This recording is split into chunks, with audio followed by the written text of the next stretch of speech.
नमस्कार, मैं नेहा जैन, सह आचार्य भूगोल श्री प्रताप सिंह बारहट राजकीय स्नातकोत्तर महाविद्यालय शाहपुरा भीलवाड़ा।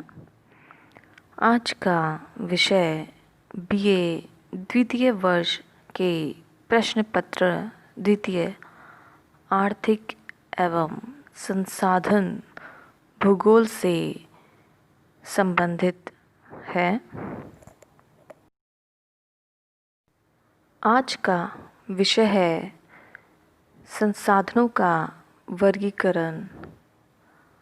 भाग 1 के अंतर्गत हमने संसाधनों का अर्थ, उसकी परिभाषा, विशेषताएं आदि के बारे में जाना था। भाग 2 के अंतर्गत हमने संसाधनों के वर्गीकरण की चर्चा की, जिसमें संसाधन के वर्गीकरण के विभिन्न आधार बताए गए थे और संसाधनों को उपयोग की सततता और उत्पत्ति के आधार पर वर्गीकृत किया था। आज हम संसाधनों का वर्गीकरण भाग 3 के अंतर्गत संसाधनों का वर्गीकरण उद्देश्य, अधिकार और स्वामित्व के आधार पर वर्गीकृत कर उन्हें जानेंगे, जो कि इस प्रकार है।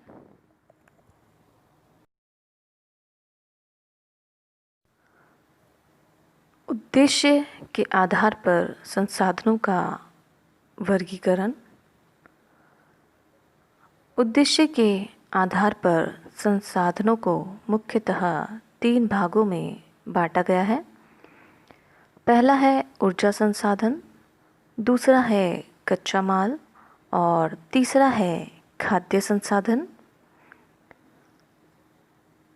ऊर्जा संसाधन को पुनः 2 भागों में बांटा गया है, समाप्य संसाधन और असमाप्य संसाधन। इसी तरीके से कच्चे माल को भी 4 भागों में बांटा गया है।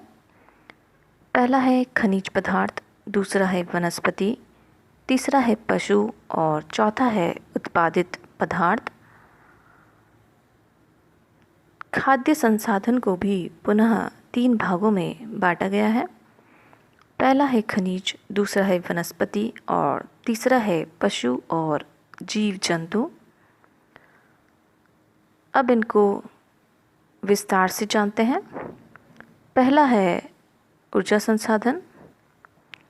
इससे पूर्व में ये जानना आवश्यक है कि प्रकृति में विभिन्न रूपों में वितरित संसाधनों का दोहन विभिन्न उद्देश्यों की पूर्ति हेतु किया जाता है।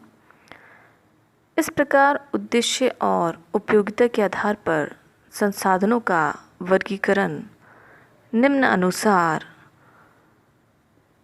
किया जा सकता है। पहला है ऊर्जा संसाधन। यातायात साधनों के संचालन, उद्योगों और अन्य यांत्रिक कार्यों में ऊर्जा संसाधनों का उपयोग किया जाता है। इसीलिए इनकी प्रकृति के आधार पर इन संसाधनों को 2 भागों में बांटा गया है, समाप्य संसाधन और असमाप्य संसाधन। ऊर्जा संसाधनों में समाप्य और असमाप्य दोनों ही प्रकृति के संसाधन पाए जाते हैं। समाप्य या अनवीकरणीय संसाधनों की श्रेणी में कोयला, खनिज तेल, प्राकृतिक गैस आदि सम्मिलित हैं। वन, जल विद्युत, पवन ऊर्जा, सौर ऊर्जा, भूतापीय ऊर्जा, ज्वारीय ऊर्जा आदि को नवीकरणीय या असमाप्य ऊर्जा की श्रेणी में रखा जाता है। ऊर्जा संसाधनों की बढ़ती महत्ता के कारण इनके समपोषक विकास की मूल भावना का पालन अत्यंत आवश्यक है और इस हेतु उपयुक्त प्रौद्योगिकी का विकास भी अपेक्षित है। वर्तमान समय में ऊर्जा संसाधनों को किसी भी देश के विकास का मानक कहा जाए तो कोई अतिशयोक्ति नहीं होगी। दूसरा है कच्चा माल। कच्चा माल औद्योगिक विकास का मुख्य आधार है। ये 4 प्रकार के होते हैं जो कि इस प्रकार है। पहला है खनिज पदार्थ, दूसरा है वनस्पति, तीसरा है पशु और चौथा है कृषिगत या उत्पादित पदार्थ। खनिज पदार्थ भूगर्भ से खनन कर निकाले गए पदार्थों को इस श्रेणी में रखा जाता है। इनमें लौह अयस्क, अलोह धातुएं, गंधक, नमक, चूना पत्थर, बालू, इमारती पत्थर, चीका तथा अन्य मिश्रित धातुएं समाहित हैं। वनस्पति प्राकृतिक वनस्पति से प्राप्त प्रमुख व गौण उपजें इस श्रेणी में आती हैं। इनमें लकड़ी, रेशेदार उत्पाद, गोंद, रबर, तेल, बीज, छाल, कॉर्क, शैवाल तथा अनेक प्रकार के कृषि उत्पाद सम्मिलित हैं। पशुओं को भी कच्चे माल की श्रेणी में रखा गया है। पशुओं से कच्चे माल के रूप में खाल, समूर, सींग, तेल, चर्बी, ऊन, बाल, रेशम तथा हड्डियां प्राप्त होती हैं और ये सभी उत्पाद जंगली और पालतू पशुओं से प्राप्त किए जाते हैं। उत्पादित एवं कृषिगत पदार्थ, इसमें रेशे जैसे कि कपास, सन, जूट आदि सम्मिलित हैं। बगानी रबर, तिलहन, बीज तथा इत्र निकालने के फूल आदि इसमें शामिल हैं। तीसरा है खाद्य संसाधन।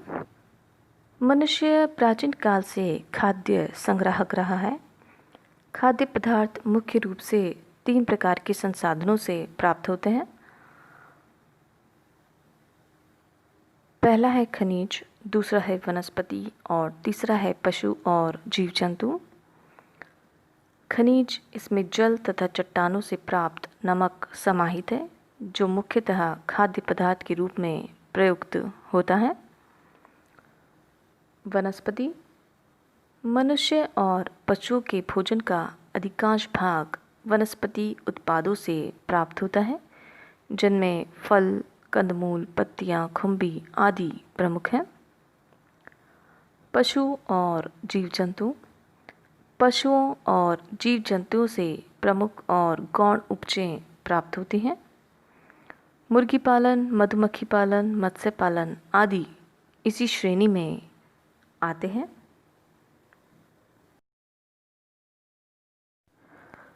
अधिकार और स्वामित्व के आधार पर संसाधनों का वर्गीकरण इस प्रकार है।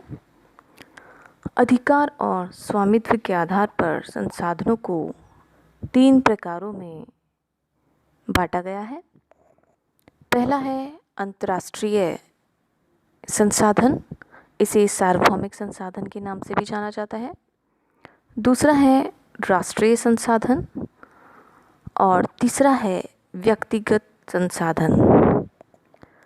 अंतर्राष्ट्रीय या सार्वभौमिक संसाधन संपूर्ण विश्व के मानव कल्याण के लिए उपयोगी वस्तुओं को अंतर्राष्ट्रीय संसाधन कहते हैं।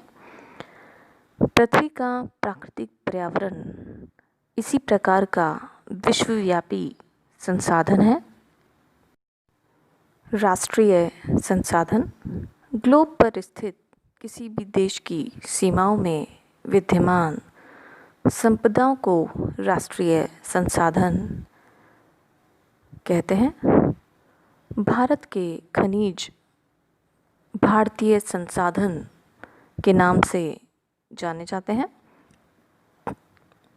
व्यक्तिगत संसाधन किसी व्यक्ति की निजी चल अचल संपत्ति उसका व्यक्तिगत संसाधन कहलाती है।